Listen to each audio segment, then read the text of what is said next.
مامۆستا عەبدولخاڵقی ڕووناکی وتی کە چەند ساڵێک لەمەوە بەر لە عومرە بووە، لە کاتی تەوافە وتی پیاوێکم بینی کە ئەیوت خەڵکی سلەیمانی بوو، ئەیوت خوایە من وا هاتووم کە نەگەڕێمەوە، ئەگریا و دوعاە کرد. مناڵەکانیشی کوڕەکەشی ئەوانەی کە لەگەڵی بوون ئەیانویست بە زۆر بیبەنەوانێ و باوکە وەرە و پاسەکە چاوەڕێکە و ئەبێ بڕۆین و تەوافی دیارەوی دا بووە. بە زۆر بردیان کە ئەگاتە بەردەمی ئوتێلەکە بۆی سواری پاس بێ و بگەڕێنەوانێ ئالەوێ وەفاتەکە و ئەمرێ و خوا ئاواتەکە ئەهێنێتە دی. مەسلەی مردن کات و ساتی مردن مەسلەیەکی زۆر سەیرە، ڕاستە غەیبە، بەڵام هەندێک کەس سبحان الله دڵی خەبەرەیە یا بەخەوێگا بە شتێکی تر خۆی گەورە ئاگادارێکە ئەزانێکە ئەوەندەی نەماوە و زۆر کەسیش کات و ساتەکەی ئەڵێ. کاک تاریق هەیە پیاوێکە دراوسێمە لە بەکرەجۆ، ئەم پیاوە ئێستا لە هۆڵەندا دانیشێ، جاروبار کە سەرەیاتەوە بۆ ماڵەکەی خۆی بۆ گێڕامەوە وتی باوکم ساڵی 1970 چواری چوار بەیانیەکیان ئەو بەیانی چواری چوارە تەلەفۆنی بۆ کردین بۆ من و بۆ خوشک و براکانم، هەمومانی بان کرد و چوین. بەو بەیانی زۆ کە چوین دڵمان کەوتە خەتەرەوە کە ئاخۆ چیەوێ کە چوین سەیرەکەین لە ماڵەوە لەسەر قەرەوێڵەیەک شانی دایەوە و دایکم چای لێ ناو زوو داوای چاکاڵێ چام بەرێ نەک لە ئاخیرەتا چانەبێ، زۆری حەز لە چاو.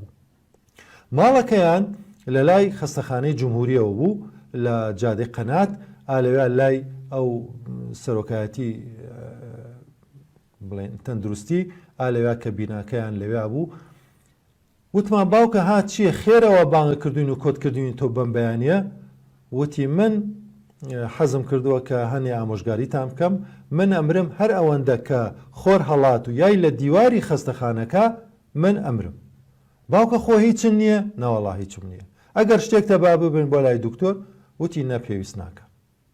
ئالەم قسانە بووین و تا ئەو کاتێک کە کاتێک مازانی خۆر هەڵهات و تشکی ڕووناکیەکەی خۆرەکە یای لە دیواری خەستەخانەکە کە بەرز بوو باوکم جەڵتە لێیە. بەپەلە گەیارمانە خەستەخانە، دکتۆر نیهادەبتەر و بازێ دکتۆری ترمان کە ئەناسی پێمان و تا وەزع چێوانە ئیتر ئەوانە چی پێویست بوو بە پەلەپەل بۆیان کردووەمانە و وەڵایتر باوکم وەفاتی کردو مرد. باشە ئەم پیاوە مردن غەیبە، چوزانێک کە خۆر هەڵهات و یای لە ئەو بینای خەستەخانەکە ئەم وەفاتەکە. ئەمە دەرسە بۆ ئێمە. مردن کات و ساتێکی دیاریکراوی هەیە، ئەجەل کات و ساتێکی دیاریکراوە، پێویستە بەڕاستی حازر بین کە قورآنە فەرمێ یا ئەیها الذین آمنوا اتقوا الله حق تقاته ولا تموتن إلا وأنتم مسلمون. ئەی بڕواداران بەڕاستی لە خوا بترسن، پارێزکار بن و نەمرن بە ئیسلامەتی نەبێ، چونکە زەرەرەکەن. حازر بن دایم.